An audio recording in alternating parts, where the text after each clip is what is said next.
नमस्कार दोस्तों, मैं संजोग और आप देख रहे हैं यूथ माइंडसेट विद संजोग।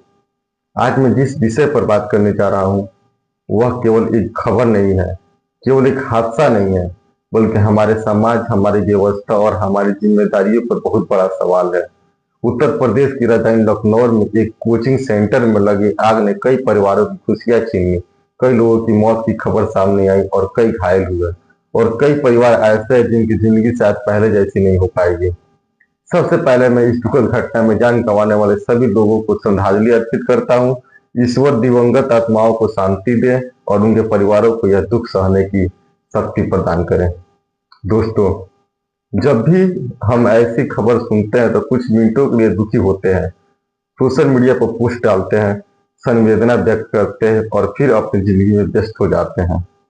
लेकिन क्या कभी हमने सोचा है कि आखिर ऐसे हादसे बार बार होते क्यों हैं? क्या सिर्फ आग लगना ही समस्या है या समस्या उससे कहीं बड़ी है? आज मैं इस विषय पर विस्तार से बात करूंगा। दोस्तों, कोचिंग सेंटर केवल एक बिल्डिंग नहीं होता, वह हजारों सपनों का घर होता है। वहां बैठ बैठ कर हर छात्र अपने परिवार के लिए कुछ बड़ा करने का सपना देख रहा होता है। कोई डॉक्टर बनना चाहता है, कोई इंजीनियर, कोई शिक्षक, कोई प्रशासनिक अधिकारी, और कोई अपने घर की गरीबी को खत्म करने का सपना लेकर पढ़ाई कर रहा है। लेकिन सोचिए, जब एक छात्र पढ़ाई करने जाता है और वापस घर नहीं लौटता तो उस परिवार पर क्या गुजरती होगी। जिस माँ ने सुबह बेटे को खाना खिलाकर भेजा होगा, क्या उसने सोचा होगा कि शाम को वह उसका चेहरा भी नहीं देख पाएंगे? जिस पिता ने फीस जमा करने के लिए मेहनत की होगी, क्या उसने सोचा होगा कि उसका बेटा हमेशा के लिए उससे दूर हो जाएगा? यही सोचकर दिल कांप उठता है। दोस्तों, इस घटना ने हमें एक बार फिर याद दिलाया है कि सुरक्षा कोई विकल्प नहीं है, सुरक्षा सबसे पहली जरूरत है। किसी भी संस्था की सबसे बड़ी जिम्मेदारी वहां पढ़ने वाले छात्रों और कर्मचारियों की सुरक्षा होती है। अगर सुरक्षा व्यवस्था मजबूत नहीं है तो बड़ी बड़ी इमारतें, चमकदार क्लासरूम और बड़े बड़े विज्ञापन किसी काम के नहीं है, क्योंकि एक छोटी सी लापरवाही भी कई जिंदगियां खत्म कर सकती है। दोस्तों, हम अक्सर देखते हैं कि कई इमारतों में आपातकालीन निकास मार्ग सही नहीं होते। फायर सेफ्टी उपकरण या तो होते नहीं या काम नहीं करते। कई जगहों पर क्षमता से ज्यादा लोग मौजूद रहते हैं और जब कोई हादसा होता है तब जाकर सभी को नियम याद आते हैं, लेकिन तब तक बहुत देर हो चुकी होती है। हमें यह समझना होगा कि हादसे अचानक नहीं होते, उनके पीछे कई छोटी छोटी गलतियां होती हैं, और जब ये गलतियां एक साथ जुड़ जाती हैं तब एक बड़ी त्रासदी जन्म लेती है। दोस्तों, इस घटना का सबसे दुखद पहलू यह है कि जिन लोगों ने अपनी जान गंवाई वे कोई अपराधी नहीं थे, वे अपने सपने के लिए संघर्ष कर रहे सामान्य लोग थे।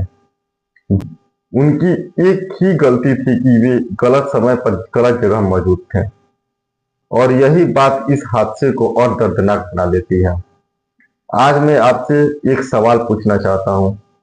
अगर हम अपने बच्चों को स्कूल, कॉलेज या कोचिंग भेजते हैं तो क्या हमें यह जानने का अधिकार नहीं है कि वह सुरक्षा के पर्याप्त इंतजाम है या नहीं?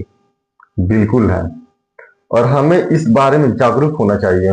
तो किसी भी समाज की ताकत केवल उसकी अर्थव्यवस्था या तकनीकी नहीं होती, उसकी ताकत उसके लोग होते हैं। और जब हम अपने लोगों की सुरक्षा नहीं कर पाते तो विकास के बड़े बड़े दावे अधूरे लगने लगते हैं। इसीलिए जरूरी है कि हम केवल शोक व्यक्त न करें बल्कि सीख भी लें। हर संस्थान को नियमित सुरक्षा जांच करानी चाहिए, फायर सेफ्टी सिस्टम की जांच होनी चाहिए, आपातकालीन निकास मार्ग हमेशा खुले रहने चाहिए। स्टाफ और छात्रों को आपदा के समय क्या करना है इसकी ट्रेनिंग दी जानी चाहिए, क्योंकि जानकारी कई बार जान बचा सकती है।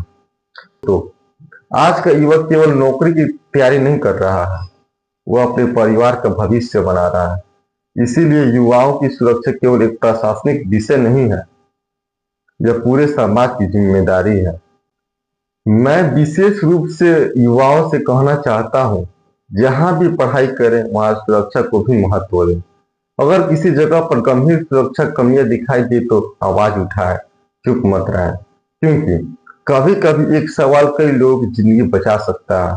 दोस्तों, आज जब हम इस घटना पर चर्चा कर रहे हैं तो हमें उन परिवारों के दर्द को भी महसूस करना चाहिए, क्योंकि आंकड़े केवल संख्या बताते हैं, लेकिन हर संख्या के पीछे एक इंसान होता है, एक परिवार होता है, एक सपना होता है और एक कहानी होती है।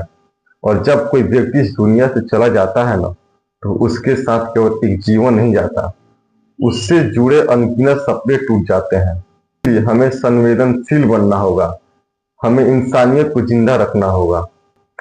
दोस्तों, सोशल मीडिया के दौर में खबरें बहुत तेजी से आती हैं और चली जाती हैं। कुछ घटनाएं ऐसी होती हैं जिन्हें हमें याद रखना चाहिए, ताकि भविष्य में उन्हें दोहराया ना जाए। हादसा भी उन्हीं घटनाओं में से एक है।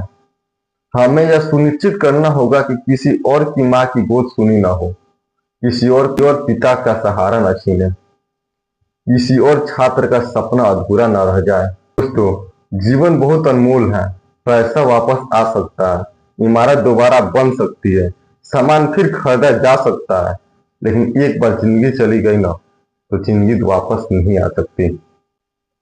इसीलिए सुरक्षा को कभी हल्के में नहीं लेना चाहिए।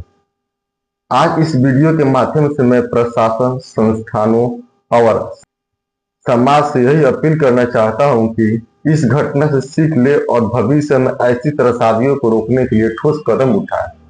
और आप सभी दर्शकों से भी निवेदन है कि जहां भी रहें, सुरक्षा नियमों का पालन करें और दूसरों को भी जागरूक करें, क्योंकि जागरूक ही बचाव का सबसे बड़ा हथियार है।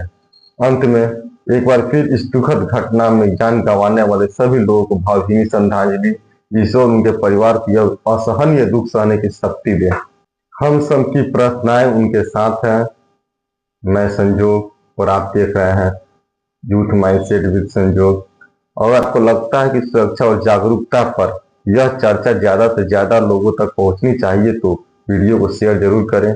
धन्यवाद। जय हिंद।